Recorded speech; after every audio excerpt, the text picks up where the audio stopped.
IPL 2026ರ 16ನೇ ಪಂದ್ಯ Rajasthan Royals ಮತ್ತು royal Challengers Bengaluru ನಡುವೆ ನಡೆಯುತ್ತಿದೆ. ಈ ಪಂದ್ಯದಲ್ಲಿ 202 ರನ್ಗಳ ಗುರಿಯನ್ನು ಬೆನ್ನಟ್ಟಿದ ವೈಭವ್ ಸೂರ್ಯವಂಶಿ ರಾಜಸ್ಥಾನ ರಾಯಲ್ಸ್ಗೆ ಉತ್ತಮ ಆರಂಭ ನೀಡಿದರು. ಈ ಪಂದ್ಯದಲ್ಲಿ ಅವರು ಜೋಶ್ ಹ್ಯಾಜಲ್ವುಡ್ ಮತ್ತು ಭುವನೇಶ್ವರ್ ಕುಮಾರ್ ರಂತಹ ಸ್ಟಾರ್ ಬೌಲರ್ಗಳನ್ನು ತರಾಟೆಗೆ ತೆಗೆದುಕೊಂಡರು. ಹ್ಯಾಜಲ್ವುಡ್ ಮತ್ತು ಭುವನೇಶ್ವರ್ ವಿರುದ್ಧ ವೈಭವ್ ಬೌಂಡರಿ ಮತ್ತು ಸಿಕ್ಸರ್ ಸುರಿಮಳೆ ಸುರಿಸಿದರು. ಜೋಶ್ ಹ್ಯಾಜಲ್ವುಡ್ ಅವರ 4 ಎಸೆತಗಳಲ್ಲಿ ಸತತ 4 ಬೌಂಡರಿಗಳನ್ನು ಬಾರಿಸುವ ಮೂಲಕ ವೈಭವ್ 18 ರನ್ ಗಳಿಸಿದರು. ಈ ಮೂಲಕ ಅವರು ಕೇವಲ 15 ಎಸೆತಗಳಲ್ಲಿ ಅರ್ಧಶತಕವನ್ನು ಪೂರೈಸಿದರು. ಅಲ್ಲದೆ ವಿಶ್ವದ ಟಾಪ್ ಬೌಲರ್ಗಳ ವಿರುದ್ಧ ಮೊದಲ ಎಸೆತದಲ್ಲೇ ವೈಭವ್ ಬೌಂಡರಿ ಬಾರಿಸುವ ಮೂಲಕ ತಮ್ಮ ಪರಾಕ್ರಮವನ್ನು ಮುಂದುವರೆಸಿದರು. ಹೌದು, ಐಪಿಎಲ್ 2026ರಲ್ಲಿ ವೈಭವ್ ಸೂರ್ಯವಂಶಿ ಸ್ಫೋಟಕ ಫಾರ್ಮ್ನಲ್ಲಿದ್ದಾರೆ. ಏಪ್ರಿಲ್ 7ರಂದು ಮುಂಬೈ ಇಂಡಿಯನ್ಸ್ ವಿರುದ್ಧದ ಪಂದ್ಯದಲ್ಲಿ ಸೂರ್ಯವಂಶಿ ಎಲ್ಲರ ಗಮನ ಸೆಳೆದಿದ್ದರು. ವಿಶ್ವದ ಟಾಪ್ ಬೌಲರ್ ಜಸ್ಪ್ರೀತ್ ಬುಮ್ರಾ ಎಸೆದ ಮೊದಲ ಎಸೆತದಲ್ಲೇ ಸೂರ್ಯವಂಶಿ ಸಿಕ್ಸರ್ ಬಾರಿಸಿದರು.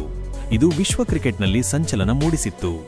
ಈಗ ಹ್ಯಾಜಲ್ವುಡ್ ಮತ್ತು ಭುವನೇಶ್ವರ್ ವಿರುದ್ಧ ಮೊದಲ ಎಸೆತದಲ್ಲೇ ವೈಭವ್ ಬೌಂಡರಿ ಬಾರಿಸಿದ್ದಾರೆ. ಬೆಚ್ಚಿ ಬಿದ್ದ ದಿಗ್ಗಜ ಬೌಲರ್ಸ್. ಭುವನೇಶ್ವರ್ ಕುಮಾರ್ ಬೌಲಿಂಗ್ನಲ್ಲಿ ಅದ್ಭುತವಾದ ನೇರ ಡ್ರೈವ್ ಮಾಡುವ ಮೂಲಕ ವೈಭವ್ ತಮ್ಮ ಇನ್ನಿಂಗ್ಸ್ ಆರಂಭಿಸಿದರು.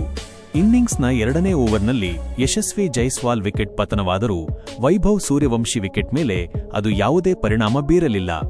ಜೋಶ್ ಹ್ಯಾಜಲ್ವುಡ್ ಅವರ ಒಂದೇ ಓವರ್ನಲ್ಲಿ 18 ರನ್ ಗಳಿಸುವ ಮೂಲಕ ಅಬ್ಬರಿಸಿದರು. ಮುಂದಿನ ಓವರ್ನಲ್ಲಿ ಭುವಿಗೆ ಕ್ಲಾಸ್ ತೆಗೆದುಕೊಂಡರು. ಭುವಿ ಓವರ್ನಲ್ಲಿ 2 ಸಿಕ್ಸರ್ ಮತ್ತು 1 ಬೌಂಡರಿಯೊಂದಿಗೆ 16 ರನ್ ಚಚ್ಚಿದರು. 15 ಎಸೆತಗಳಲ್ಲಿ 2ನೇ ಅರ್ಧಶತಕ.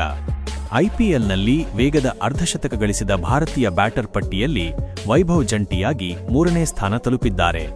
ಐಪಿಎಲ್ನಲ್ಲಿ ಅತ್ಯಂತ ವೇಗದ ಅರ್ಧಶತಕ ಗಳಿಸಿದ ದಾಖಲೆ ಯಶಸ್ವಿ ಜೈಸ್ವಾಲ್ ಹೆಸರಿನಲ್ಲಿದೆ.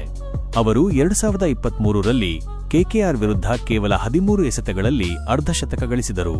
ನಂತರ ಕೆಎಲ್ ರಾಹುಲ್ 2ನೇ ಸ್ಥಾನದಲ್ಲಿದ್ದಾರೆ. 2018ರಲ್ಲಿ ಪಂಜಾಬ್ ಕಿಂಗ್ಸ್ ಪರ ಆಡುವಾಗ ಅವರು ಡೆಲ್ಲಿ ವಿರುದ್ಧ 14 ಎಸೆತಗಳಲ್ಲಿ ಅರ್ಧಶತಕ ಗಳಿಸಿದರು. ಯೂಸುಫ್ ಪಠಾಣ್ 2014ರಲ್ಲಿ ಎಸ್ಆರ್ಎಚ್ ವಿರುದ್ಧ 15 ಎಸೆತಗಳಲ್ಲಿ ಅರ್ಧಶತಕ ಪೂರೈಸಿದ್ದಾರೆ. ವೈಭವ್ ಈ ಐಪಿಎಲ್ನಲ್ಲಿ 2 ಬಾರಿ 15 ಎಸೆತಗಳಲ್ಲಿ ಅರ್ಧಶತಕ ಗಳಿಸಿದ್ದಾರೆ.